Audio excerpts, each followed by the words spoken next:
Na palavra de Deus está escrito: de graça recebeste, de graça dai. Ajude-nos a compartilhar o Evangelho. Dê o seu like, inscreva-se no nosso canal e ative o sininho. Obrigado. Mas há um Deus nos céus que revela os segredos. Ele revelou o que vai acontecer no fim dos dias.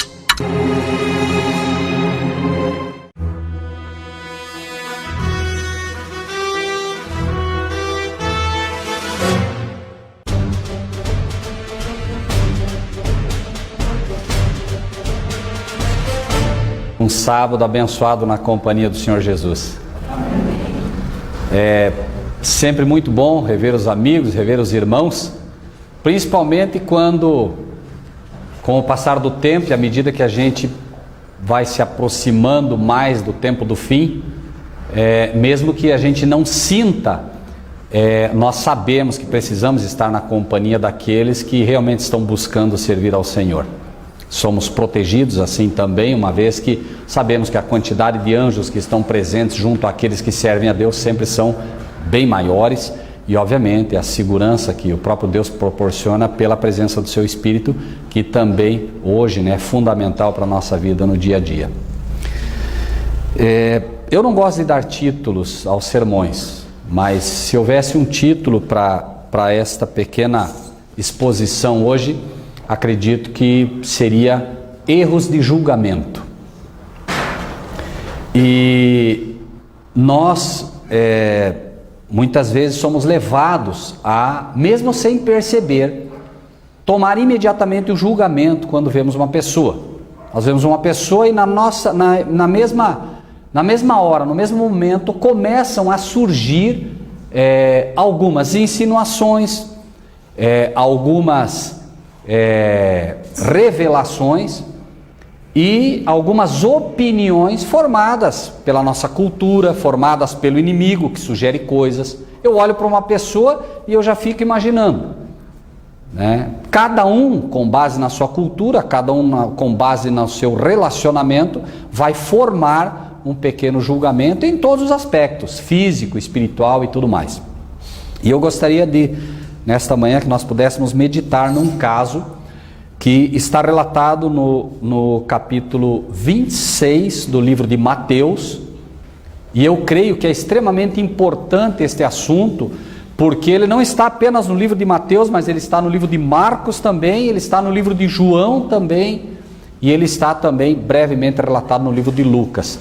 Se os discípulos do Senhor resolveram por bem todos eles relatar este fato, creio que é porque realmente há lições muito importantes contidas neles. Claro, nenhum de nós poderíamos aqui absorver numa manhã todas elas, mas sempre creio há lições preciosas para todos nós.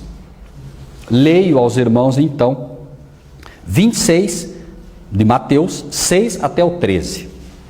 Diz o texto: estando Jesus em Betânia, em casa de Simão, o leproso, aproximou-se dele uma mulher com um vaso de alabastro, com um unguento de grande valor, perfume de grande valor, e derramou-lhe sobre a cabeça quando ele estava sentado à mesa. E os seus discípulos, vendo isso, indignaram-se, dizendo: por que este desperdício? Pois este unguento poderia vender-se por grande preço e dar o dinheiro aos pobres. Jesus, porém, conhecendo isso, disse: por que vocês estão afligindo esta mulher? Pois ela praticou uma boa ação para comigo. Porquanto sempre tendes convosco os pobres, mas a mim não me haveis de ter sempre. Ora, derramando ela este unguento sobre o meu corpo, fez isso preparando-me para o meu sepultamento. Em verdade vos digo que onde quer que este evangelho for pregado em todo o mundo, também será referido o que ela fez para a memória sua. 3 pessoas basicamente nós gostaríamos de mencionar aqui. Em primeiro lugar, esta pessoa que derrama um unguento sobre Cristo. Em segundo lugar, Simão. Simão foi o fariseu que convidou Jesus para essa ceia. Ele convida Jesus para essa ceia e Simão certamente tinha simpatias por Cristo Jesus. E uma terceira pessoa que nós vamos colocar aqui, que são vários participaram aqui, mas essas 3 pessoas é que nós gostaríamos de mencionar no primeiro momento. E eu gostaria de relatar basicamente algo que aconteceu essa semana de forma bem rápida. Eu e o João estávamos indo, eu ia visitar um cliente e nós estávamos indo até esse cliente, e quando paramos no semáforo da Victor Ferreira de Amaral, paramos ali o carro, veio um senhor com um caminhão e disse que faltou freio e bateu no nosso carro, na traseira. E imediatamente, né, eu e o João descemos. O João até olhou para mim e falou: pai, o sujeito bateu em nós aí. Eu desci, e quando eu e o João descemos, ele tranquilamente fumava seu cigarro dentro do caminhão. Aparentemente, ou ele não viu, que era quase impossível, ou ele simplesmente não tinha dado, né, a menor importância para aquilo. Aí eu desci e disse: escuta, você viu que você bateu no carro, tal. E ele daí, como que, não sei se ele como que acordou, o que, ele desceu, mas também desceu tranquilo, foi lá, olhou, não, tá. E por todo o comportamento dele eu fiz meu julgamento, né? Não vou receber um centavo disso tudo. E o João teve, me parece, a mesmíssima impressão que eu tive. Mas enfim, né? Nós servimos a um Deus que nos ensina lições a todo momento. Irmãos, eu fiquei surpreso, porque depois, né, eu disse para ele: olha, o caminhão dele todo velho, todo arrebentado, eu imaginei, ele não vai ter dinheiro e também não adianta. Se eu for fazer boletim de ocorrência, provavelmente vai ter multa para ele, vai ter um monte de coisa. E eu só disse para ele o seguinte, eu disse: olha, eu tenho seguro, eu vou procurar te ajudar. Falei, só que pelo menos a franquia você vai ter que pagar, porque se você tiver que pagar todo o conserto e nós tivermos que fazer boletim de ocorrência e tudo mais, fica registrado, a seguradora vai em cima de você, né, e tal. E, enfim, resumindo a situação toda, né, ele me parecia um trabalhador, apesar de tudo, apesar de estar assim. No final das contas, né, eu peguei o telefone dele, não pude pegar muita coisa a mais, peguei o nome e tal. Enfim, resumindo, liguei para ele depois, disse: olha, né, eu estou levando o carro lá e tal, e eu preciso que você acerte a franquia. Ele falou: não tem problema, fique tranquilo que eu vou lá. Ele chegou antes que eu, inclusive, lá para pagar a franquia. Quando chegou lá, inclusive, já pagou, já deixou tudo certo e tal. Me surpreendeu, confesso que me surpreendeu, mas me ensinou uma lição, que eu já deveria ter aprendido. Nós, hoje, temos lutado para que a gente não julgue os irmãos, mas a gente não pode julgar nem os que não são irmãos, porque nós não temos, e não estou falando de julgar, de olhar para aquela pessoa lá fora e dizer: esse sujeito está perdido, esse sujeito é ruim, esse sujeito é isso. Não, julgar inclusive de não fazer nenhuma premeditação, absolutamente nada. E por razões que Deus o sabe, acabei caindo em algo aqui que gostaria de compartilhar, não é? Diz o texto que Jesus estava em Betânia, em casa de Simão o leproso. O texto faz questão, a inspiração fez questão de colocar aqui que ele estava na casa de Simão o leproso, mas ele não era mais leproso. Simão já havia sido curado por Cristo Jesus, mas a inspiração fez questão de colocar, ele estava na casa de Simão o leproso, querendo que a nossa mente pense no que ele está querendo dizer. Este homem, Simão, era leproso e Jesus curou ele.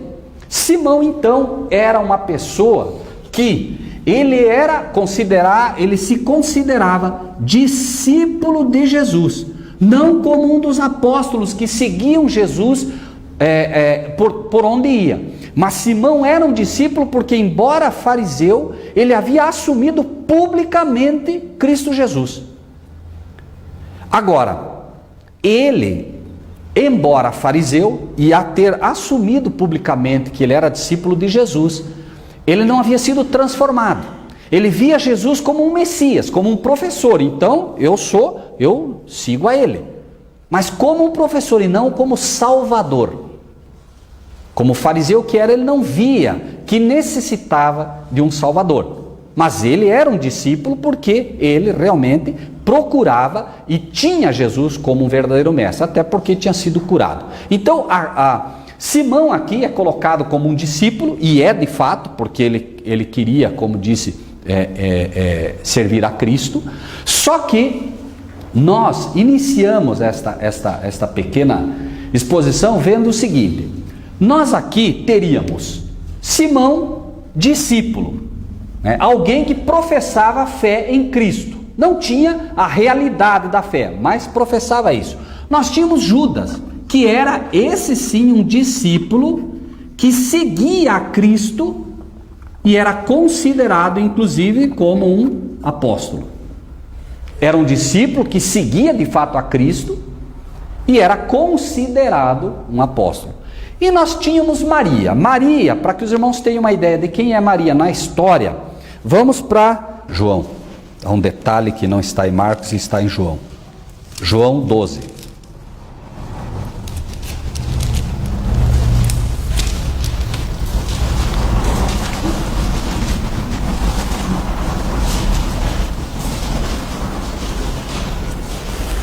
O versículo 3, rapidamente, diz assim: Então Maria, tomando uma libra de unguento de nardo puro, de muito preço, ungiu os pés de Jesus e enxugou-lhe os pés com os seus cabelos, e encheu-se a casa do cheiro do unguento.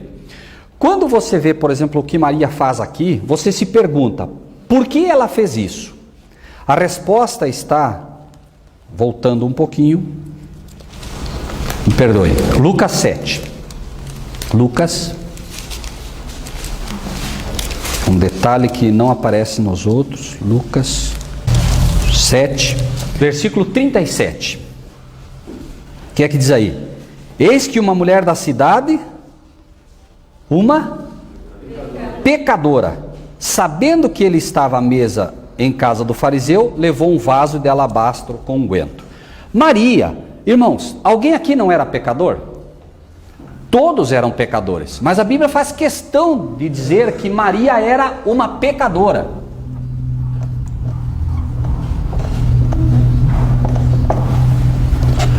Claro, porque o pecado dela era um pecado gravíssimo, que era o pecado do adultério.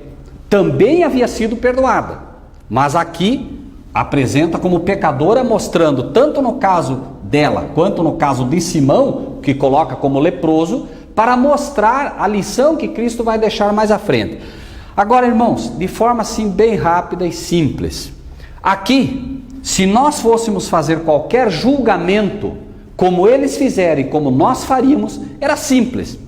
Esse é um discípulo, salvo. Esse é outro discípulo, não tanto como Judas, mas é um fariseu, é um homem que conhece profundamente a Bíblia, nem se discute. Salvo.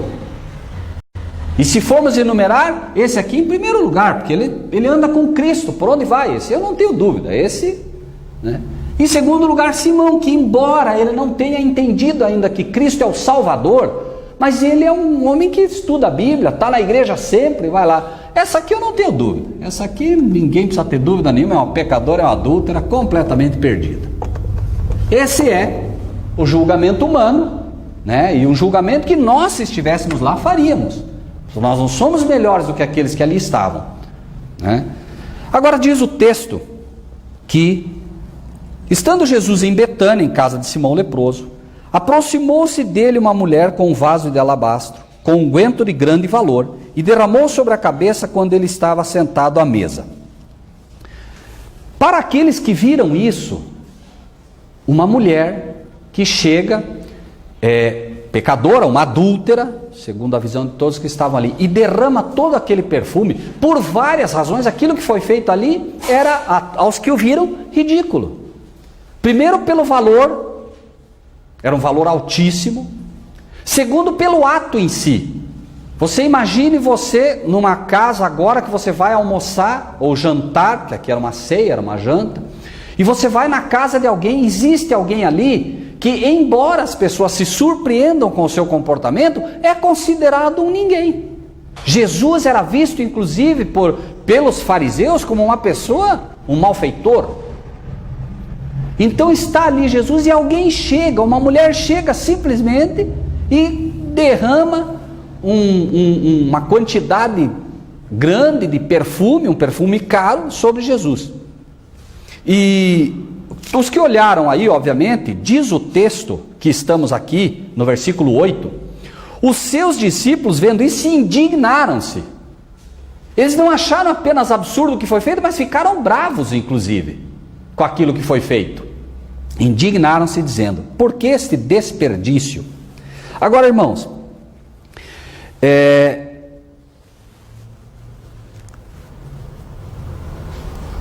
no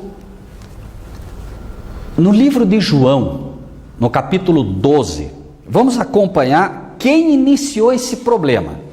Porque os discípulos não estão aqui, exatamente, estão relatados, mas por que eles não vão fazer parte aqui, e sim Judas? João 12, versículos 4 a 6. João 12, 4 a 6. Por isso que a Bíblia faz questão de relatar em várias partes, porque você vai somando para poder entender. Aqui diz simplesmente os discípulos, mas o que diz aqui?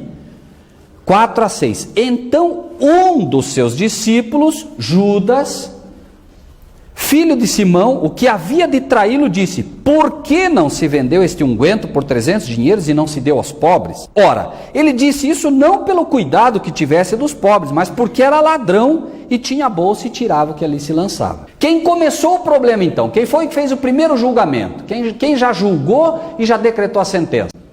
Judas. E Judas, por ser considerado um discípulo e um apóstolo, e que nós diríamos salvo exatamente, foi ouvido. Porque se fosse ela uma pecadora, eles não dariam bola. Mas Judas era um apóstolo, era um, entre aspas, ministro, era um pregador da verdade.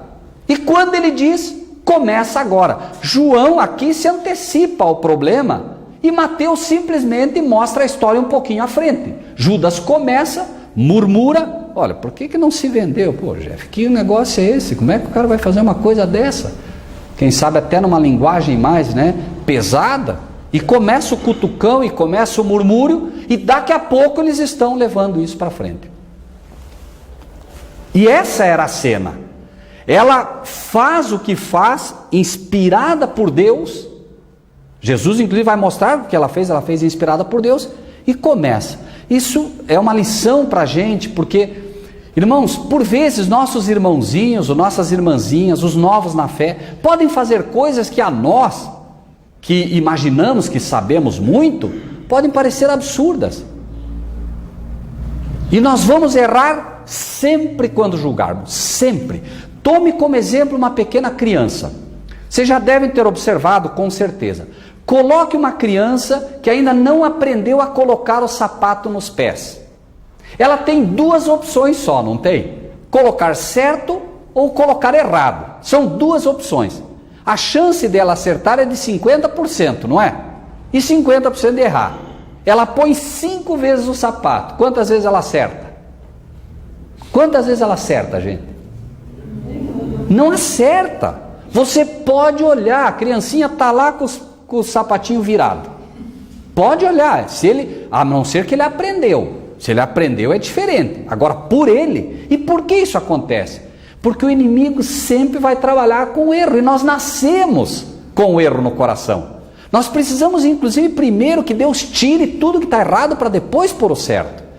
Se você ensinar logo uma criança a pôr o sapatinho, ela vai pôr certo. Agora, se você não ensinar, pode observar, dê para ela e não ensine, para ver como é que ela vai pôr. Vai pôr errado, porque o inimigo trabalha no erro, e o nosso próprio gene se alimenta do erro. E o Senhor foi claro quando disse, ele foi claro em relação a isso, dizendo o quê? Pode o leopardo tirar as manchas da sua pele? Não pode. Assim também vocês não podem fazer o bem sendo ensinados a fazer o mal. Nós somos ensinados a fazer o mal a cada segundo. Então o mal é o resultado natural do nosso coração. Por isso Deus não espera de você o bem. Você acha que Deus está esperando o bem de você? Não. Ele sabe, Ele falou para você: eu não estou esperando nada de bem de você. Eu sei que você não sabe fazer o bem. Eu sei. Você é ensinado a fazer o mal, mas eu te peço que me contemple, que trabalhe comigo. Eu vou fazer em você o que deve ser feito. E vai ser o resultado natural da minha ação no teu coração. A hora que você for pôr o tênis, você vai pôr correto, porque agora eu estou te instruindo. E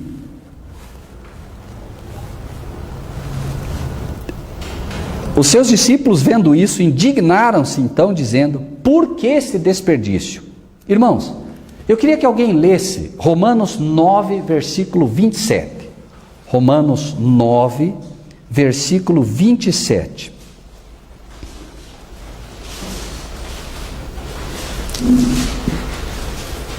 Por favor, leia em voz alta quem for ler, para que possa aparecer na gravação. Romanos 9, 27. Também Isaías clamava assim atrás de Israel: entre o número dos filhos de Israel seja como a areia do mar, remanescente de ser salvo. Note, aqui uma senhora vem, joga o perfume sobre Cristo, e Cristo agora, quando recebe essa dádiva, e ele apreciava isso, eles dizem: por que esse desperdício? O livro de Romanos acaba de dizer para nós que ainda que haja milhões, só um resto vai ser salvo. E agora os anjos poderiam todos olhar para Cristo e olhar para o Pai e dizer: Senhor, por que esse desperdício? O Senhor vai dar o que o céu tem de melhor. Ela pegou um perfume, um pouco. Deus pega o que o céu tem de melhor, sabendo que, embora sejam milhões, só um pouco vai ser salvo. Só o remanescente dos filhos de Israel. E agora os anjos todos poderiam perguntar: por que esse desperdício, Senhor? Dar o que o céu tem de melhor. Cristo vir à terra, sofrer o que vai sofrer, ser pisado, ser cuspido, ser chicoteado, ser finalmente crucificado. Para que esse desperdício? Será que nós não conseguimos, Senhor, pegar um anjo mais ou menos ali que possa tentar fazer esse trabalho? Porque se não der também, Senhor, o Senhor tem milhões de planetas criados pelo Senhor. É uma poeirinha esse planeta Terra aí, só incomodou, só deu trabalho, Senhor. Continua dando trabalho. O Senhor tem que movimentar todo o céu para resgatar essas almas, Senhor, essa ovelha desgarrada que é o planeta Terra. E a resposta é: ainda que uma só alma viesse, eu faria tudo o que fez. Vejam como o homem julga tudo errado, irmãos. Imagine a pessoa ali olhando: e por que esse desperdício? Pois este unguento podia vender-se por grande preço e dar-se o dinheiro aos pobres. Jesus, porém, conhecendo isso, aqui está alguém que sabe julgar. Disse-lhes: por que afligis esta mulher? Eles começam a falar, o rumor vira um falatório, e a mulher agora, acreditem, Maria começa agora a meio que tentar até se esconder com vergonha do que fez, achando que havia errado, feito algo que não deveria ter feito, porque afinal de contas, todos, sem exceção, todos, menos Cristo, estão comentando. Então ela julga que, bom, se toda a igreja aqui presente, se os discípulos de Cristo estão dizendo que está errado, então eu devo ter feito uma confusão muito grande, fiz tudo errado. E Cristo, diz o texto aqui, conhecendo isso, note, Cristo toma na hora isso, porque ele conhece os corações de cada um, conhecendo Judas, conhecendo a situação como nenhum de nós conheceria, diz: por que vocês estão afligindo esta mulher? Por que vocês estão fazendo isso? Imaginem o coração dessa mulher naquele momento, que já estava tentando sair escondidinha para ninguém mais ver. José de Arimateia e Nicodemos finalmente se entregaram a Cristo. Mas, irmãos, é curioso, porque José de Arimateia e Nicodemos só puderam comprar os perfumes, participar das próprias despesas de todo o funeral, quando Cristo estava morto. E, irmãos, uma coisa é interessante nesse mundo. Vocês já perceberam que toda pessoa depois que morre vira santa? O sujeito, ele é teu inimigo de morte. As pessoas não gostam dele, falam mal dele todo dia, mas morreu, ele virou santo. Quando ele está lá na sepultura, quando ele está lá no caixão, alguém fala mal do sujeito? Alguém vai lá na frente e diz, não, esse sujeito era um... Não fala. O sujeito virou um santo. O que tens de o fazer, faze-o em vida. Porque para a sepultura, que é para onde tu vais, não existe mais ódio, não existe sentimento, não existe mais nada. E havia ali uma prova interessante, irmãos, que estava. Lázaro estava presente. E as pessoas vinham, inclusive, por quê? Porque Lázaro tinha sido ressuscitado. E eles queriam ver o que Lázaro viu quando morreu. Como hoje, as pessoas têm a ideia de que a pessoa morre. Eu vi uma luz branca, eu vi isso, eu vi aquilo outro, e lá tinha um túnel, e tinha não sei o quê. Irmãos, Lázaro falou alguma coisa que ele viu? Não. Porque Lázaro, servindo a Deus, sabia perfeitamente que para a sepultura onde tu vais não tem nada. Eles iam perguntar para Lázaro, Lázaro, me conta, não tenho nada para contar. Não, mas o que você viu? Não vi nada. Não, nada. Não tem relato. Lázaro não deixou nada para que as pessoas... Esse eu sei que voltou da morte. Os outros eu não sei. Não sei se ele estava em coma ou o que estava, mas esse eu tenho certeza que voltou da morte e não teve nada para contar. Não viu luz, não viu nada. E a Bíblia é perfeita, não é? E aqui está também Lázaro. Mas, irmãos, é curioso que quando Jesus, veja que ele poderia ter dito simplesmente para Judas, Judas, por que você fez isso? Ele não fez. Ele simplesmente disse, por que vocês estão fazendo isso? Por que vocês afligem essa mulher? Porque ele não queria fazer uma reprimenda direta a Judas. Ele sabia já o que estava no coração de Judas. E ele sabia que se ele chamasse a atenção diretamente de Judas, Judas teria uma desculpa para entregá-lo. E notem, irmãos, que infelizmente, mesmo assim, não houve forma. Leiam o versículo 14 e 15, acompanhem comigo do próprio livro que estamos. Logo depois disso, o que acontece?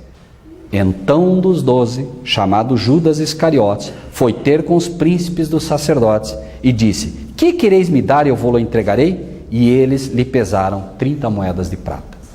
Judas sai direto dali para entregar a Jesus. Por quê? Porque ele não entendeu o princípio de um Deus que diz, eu repreendo e disciplino os que eu amo. Jesus aqui, embora repreendesse Judas, ele repreende de uma forma fantástica, sem mencionar. Ele deixou no ar. Mas Judas sabia que tinha começado. Judas sabia. Cristo também sabia. Então no ar ficou a reprimenda. Mas não foi uma reprimenda direta. Jesus queria alcançar o coração de Judas com isso. Infelizmente, Judas, que era, aos olhos de todos, aquele que com segurança diria estar salvo, vai e busca a sua perdição. Aquele que estaria em primeiro lugar, mostra claramente qual foi o efeito da repreensão de Cristo na sua vida. Por isso, nós, se somos filhos de Deus, temos que entender sempre que a repreensão, ela busca trazer-nos aos pés de Cristo. Sempre, para mais perto do Pai. E quanto mais Cristo me repreende, quanto mais o Pai me repreende, melhor para mim. Porque aí é a certeza que eu tenho que eu sou filho dele. Porque se eu não for filho dele, ele não vai me repreender.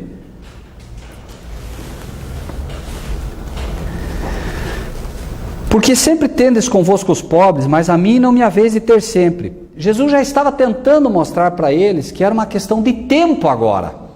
E ele ia morrer. E ela estava fazendo algo ali em vida. Tinha valor, havia uma boa ação que ficaria registrada. Ora, derramando ela este unguento sobre o meu corpo, fez isso preparando-me para o meu sepultamento. Vejam, irmãos, ela, inspirada por Deus, ela faz algo que ela mesma nem imaginava o que era. Ela não sabia que ela estava preparando ele para a sepultura. Mas Jesus deixou isso claro. Irmãos, uma boa ação que você faz não tem como esconder. Por mais, você pode tentar esconder. A Bíblia diz, não saiba tua mão, o quê? Tua mão o quê? Não saiba tua mão direita o que faz tua mão esquerda. Mas, notem, irmãos, como isso é interessante na questão do Evangelho. Por que você não precisa saber disso? Porque vai ficar latente o que foi feito. Vamos para o livro de Marcos, capítulo 4. Desculpe, Marcos capítulo 14.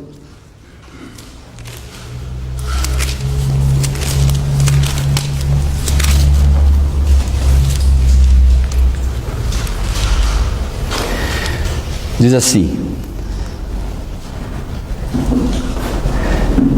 estando ele em Betânia, assentado, versículo 3, estando ele assentado à mesa em Betânia, em casa de Simão, o leproso, veio uma mulher que trazia um vaso de alabastro com unguento de nardo puro, de muito preço, e quebrando o vaso, lhe derramou sobre a cabeça. Esse ato de quebrar o vaso mostra que ficaria perfume ali dentro. Ela não pôs um pouco, pôs tudo. Agora eu pergunto a vocês, um pequeno vaso, não importa o tamanho, um vaso de perfume forte, é derramado aqui.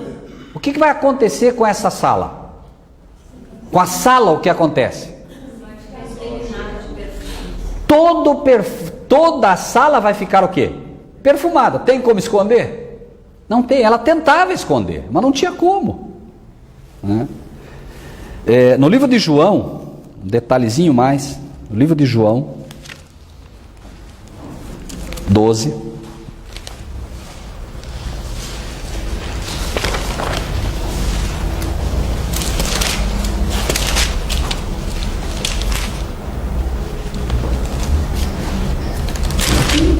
diz, versículo 3, fica mais claro para todos nesse detalhe.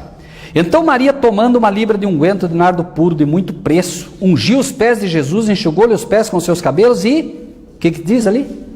Encheu-se a casa do cheiro do unguento. A casa toda ficou cheia do cheiro do unguento. E irmãos, cheiro do perfume. Quem é o perfume? A Bíblia diz, quem é o verdadeiro perfume? Jesus Cristo é o verdadeiro perfume, né? E irmãos, nesta obra que ela faz, Jesus depois diz assim, ó: em verdade vos digo que onde quer que este evangelho for pregado em todo o mundo, também será referido o que ela fez para a memória sua. A obra que você faz em vida, obviamente, né, não tem como esconder. Você não precisa dizer. Por isso é dito, não precisa saber a tua mão direita que fez a mão esquerda, mas vai ser relatado isso. Isso vai ficar como memória. E sobre esse último versículo, irmãos, eu queria que alguém lesse o capítulo 5 de Efésios, no versículo 2, para a gente deixar isso um pouquinho mais claro. Efésios 5, versículo 2.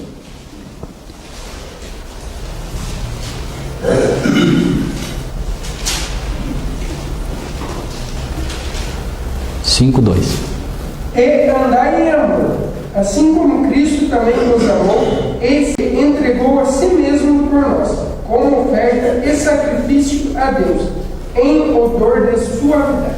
Ok? Alguma dúvida? Esse sacrifício de Cristo em odor à suavidade, algumas versões inclusive diz como cheiro suave, né? É exatamente o que ela fez aqui. Ao encher a sala de perfume nesse trabalho, ela deixa a fragrância de Cristo no ar. E essa mensagem que é pregada com base no que ela fez, apresenta Cristo como verdadeiro perfume, enchendo não uma casa espiritual, mas a casa física, essa casa espiritual, me perdoa, não a casa física, mas a casa espiritual de todos os homens que ouvem e pregam. Quantos sermões será que já não foram feitos com base nesse trabalho? Mas irmãos, antes que isso ocorra, antes que você possa de fato ser um cheiro suave e ao mesmo tempo apresentar o cheiro suave de tal maneira que as casas que estão aí andando se encham de Cristo, precisa acontecer algo. Vamos de novo para o livro de João 12.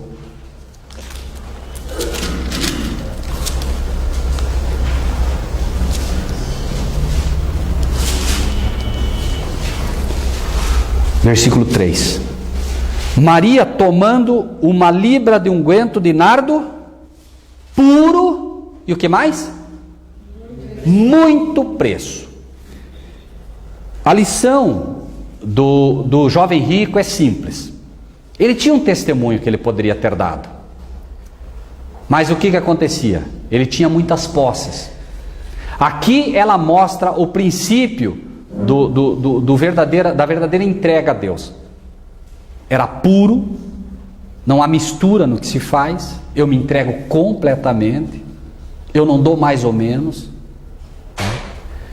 e não importa o preço, não importa o preço. A pérola de grande preço, que é Cristo Jesus, ela é comprada, e embora ela seja de graça, ela tem um custo altíssimo. E essa entrega, para nós, ela vai ser cobrada. Eu não posso me entregar mais ou menos. E uma outra coisa que precisa acontecer, está no livro de Lucas.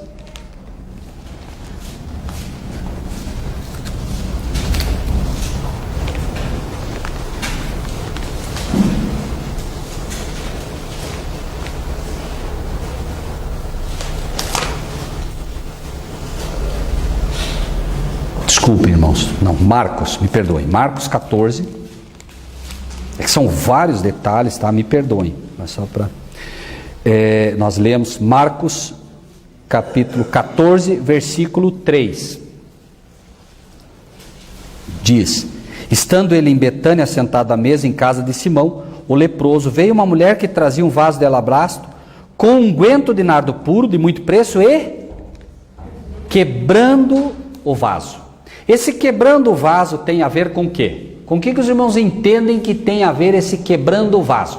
Para que você possa realmente refletir a Cristo, para que você possa exalar o perfume de Cristo, primeiro precisa acontecer o quê? Amém? É preciso quebrar esse vaso. Nós somos vasos de barro, nascidos em pecado. Mas antes que eu realmente possa fazer algo por Jesus, é preciso que ocorra o novo nascimento. E nós queremos remendar, nós não queremos ser quebrados. Nós queremos remendos, falsas conversões. Aqui está claro o contraste entre Simão e Maria. Simão havia aceitado, mas havia sido quebrado como um vaso? Não. E Maria? Maria sim. Sim, por quê? Porque Maria ia ser apedrejada. O que você usa para quebrar um vaso, se você quiser? Um vaso de barro? Pedra. Jogue na pedra, ou jogue pedra nele, vai quebrar. Maria já havia sido quebrada completamente. E ela estava para ser apedrejada, quando a grande rocha mostra qual era a verdade daquilo que ali ocorria. Então aquela que era a perdida, passa a ser, aos olhos de qualquer um, passa a ser aquela que certamente está salva em Cristo Jesus.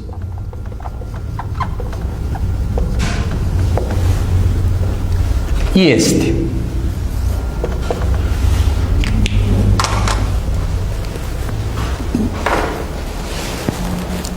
Vamos rapidamente para o livro de João. João 12.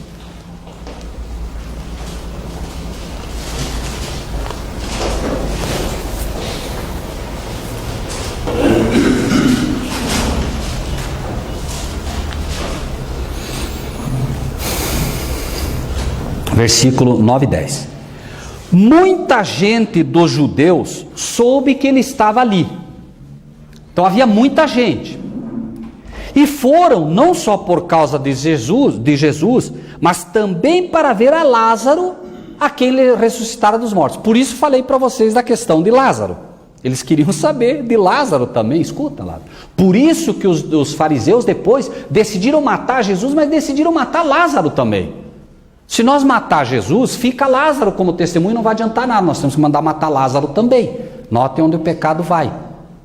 Cristo traz da sepultura uma pessoa e os pastores da época, não, vamos matar de novo. Vejam o absurdo que se chega, irmãos.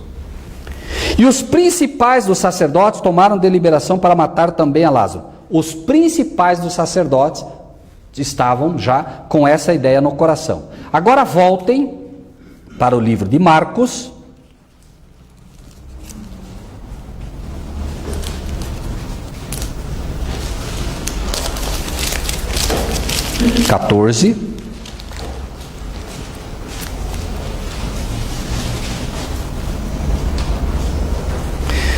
Versículo 3, de novo. Estando ele em Betânia, assentado à mesa em casa de Simão o leproso. Notem, por 2 vezes vocês vão encontrar a palavra o leproso, tanto no livro de Mateus quanto no livro de Marcos. Por que será? Por que é repetido isso?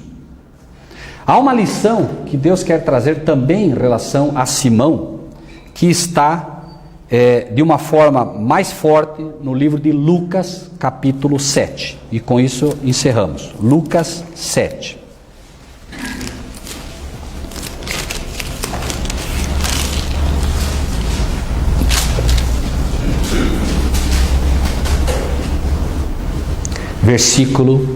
A partir do versículo 39. Vou ler aos irmãos. Notem, isso Simão tinha no coração. Quando a mulher agora quebra o vaso, lança o perfume sobre Cristo, e notem agora, embora Simão houvesse assumido ser um discípulo de Cristo, note o que ia no coração dele. Por isso, erros de julgamento. Quando isso viu o fariseu que o tinha convidado, quando Simão viu isso, notem isso, irmãos, falava consigo. Judas falou murmurando para os outros, mas esse falou com ele mesmo, só ele. Falava consigo dizendo, se esse fosse profeta, bem saberia quem e qual é a mulher que ele tocou, pois é uma pecadora. Um professo discípulo de Cristo havia sido curado da lepra, por 2 vezes a palavra de Deus faz questão de dizer que era um leproso, né? E uma pergunta simples, irmãos. Jesus cura, por isso nosso juízo, Jesus cura ela do adultério, mas cura Simão do que, irmãos? O que era pior, irmãos, aos olhos de todo mundo? Um fariseu com lepra, irmãos. Porque uma pecadora, quando ela tinha um problema, ela era pecadora, era uma adúltera. Mas a lepra, quando alguém tinha uma lepra, não só fisicamente, alguém morre de adultério fisicamente? Não, mas a lepra mata. Não só o homem ia morrer fisicamente, mas ainda era visto como um pária da sociedade, porque não se atribuía a lepra a qualquer coisa. O homem era um sujeito muito pecador para ter lepra. Era considerado um juízo de Deus imediato. Terrível. E olha agora a sabedoria de Cristo. Esse está julgando ela, está julgando a Cristo, e diz, se ele fosse profeta, ele saberia quem é e qual a mulher que ele tocou, pois é uma pecadora. Um homem que havia sido perdoado por Cristo Jesus e curado da lepra, irmãos. Respondendo, por isso, irmãos, eu nunca vou cansar de dizer aos irmãos, muita atenção nas palavrinhas. O texto aqui diz, respondendo, Jesus disse, mas respondendo o quê? Ninguém fez pergunta nenhuma. Alguém fez pergunta aqui? Mas Jesus estava respondendo para quem? Uma pergunta que não foi feita, uma acusação que estava no coração, e Jesus, por isso, esse sabe julgar. Jesus respondendo disse, Simão, note, com Judas ele não fala, não diz Judas, Ele sabia. Aqui ele usa o nome, por quê? Porque ele podia falar para Simão, porque os outros não sabiam o que estava no coração de Simão. Então ele disse: Simão, uma coisa eu tenho a te dizer. E ele disse: dize-a, mestre. Note aqui Cristo tentando resgatar, tentando trazer de volta, que é o que nós temos que aprender a fazer, irmãos. Nossa irmãzinha está indo no baile, nossa irmãzinha, o irmãozinho está fazendo isso de errado. Irmãos, vamos resgatá-lo, irmãos. Vamos aprender com Cristo como é que se trabalha. Ele precisa de ajuda, ela precisa de ajuda. Vamos usar o tato que só o Espírito de Deus pode dar para trabalhar. Isso, irmãos, eu não digo porque eu tenho que aprender também. Vamos todos aprender juntos, mas notem, irmãos, que fantástico. Simão, eu tenho uma coisa a dizer para você, Simão. Um certo credor tinha 2 devedores. Um devia 500 dinheiros e o outro 50. Quem devia 500 aqui, irmãos? Quem devia? Claro, Simão devia 500. Ela devia 50. Simão, presta atenção. Você deve, Simão, 10 vezes mais, no mínimo, Simão. 100 vezes mais, no mínimo, Simão. Você deve muito mais, Simão. Mas tudo isso foi dito como o profeta Natã para Davi.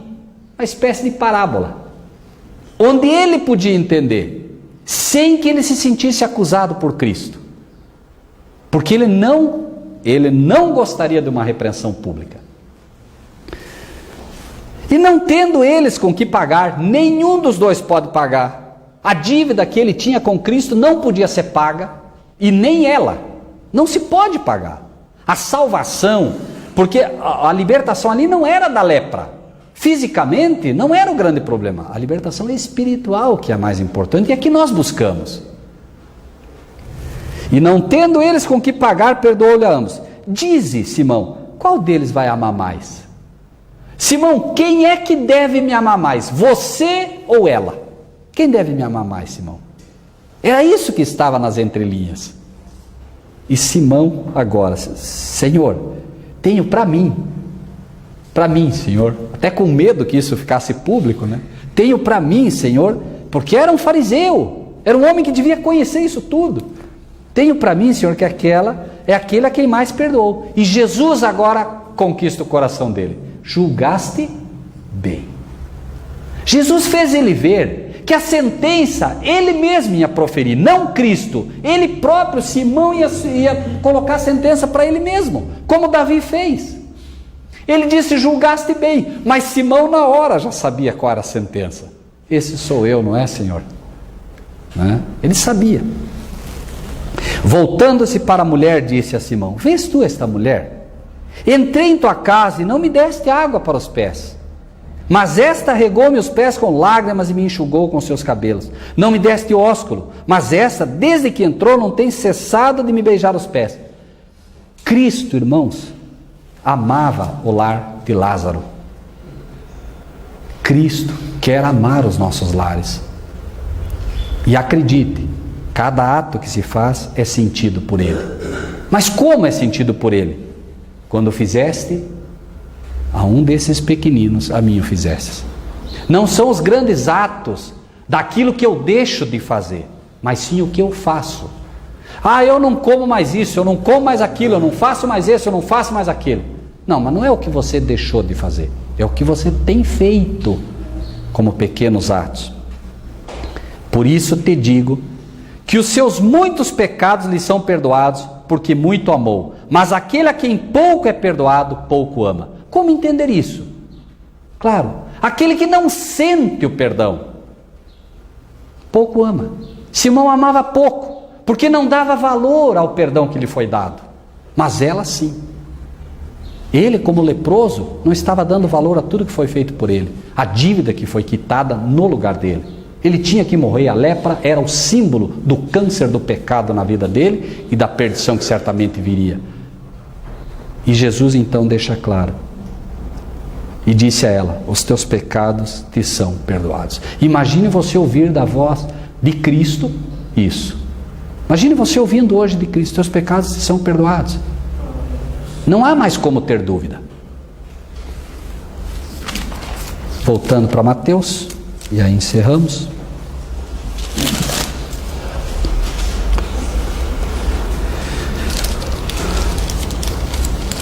Em verdade vos digo que onde quer que este evangelho for pregado em todo o mundo, também será referido o que ela fez para a memória sua. Irmãos, qual foi a primeira pessoa que foi tocada pela história ou pelo ato de Maria? Simão. Foi a primeira pessoa tocada, porque Jesus usou o quê? Usou aquilo que Maria fez para poder tirar dali uma lição e trazer o coração de Simão para si. A partir daquele dia, Simão se converte a Deus e passa a ser de fato um discípulo de Jesus. Amém?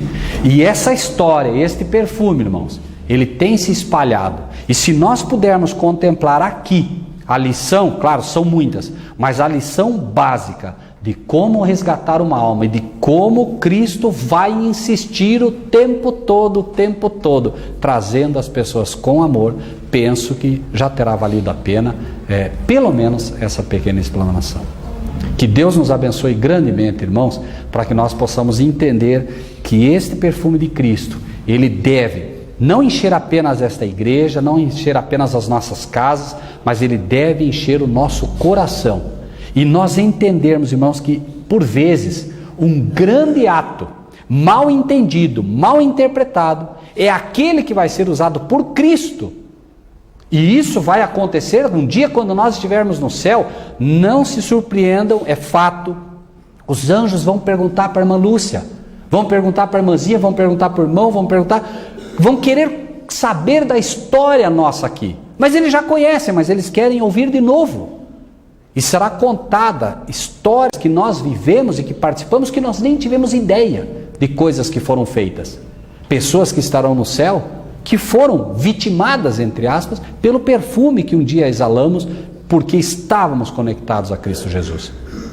Que Deus nos abençoe grandemente, irmãos, para que a cada dia, se mais não pudermos fazer, termos apenas em mente isso, que nós somos o perfume de Cristo nesta terra, quer queiramos, quer não. E se de fato o nosso vaso for quebrado dia a dia, quebrando nosso orgulho, quebrando essa nossa falta de humildade diária, com certeza, sim ou sim, pessoas serão afetadas por ele.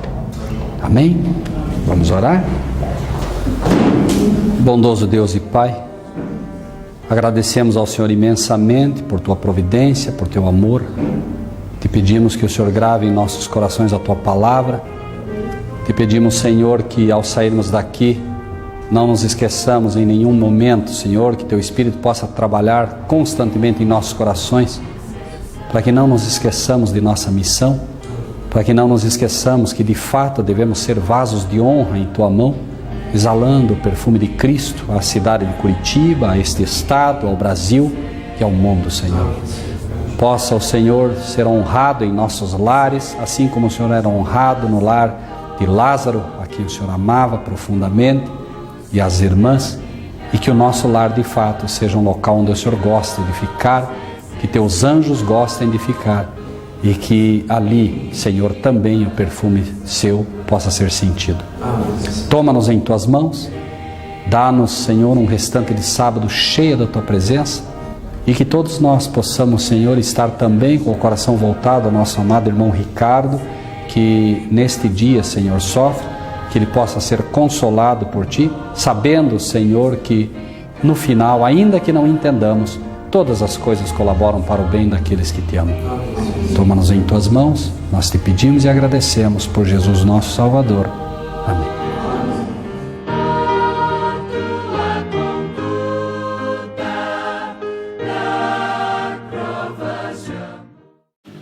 Na palavra de Deus está escrito que nós devemos compartilhar o que recebemos. Assim, se você gostou desse vídeo, dê o seu like, inscreva-se no nosso canal e ative o sininho.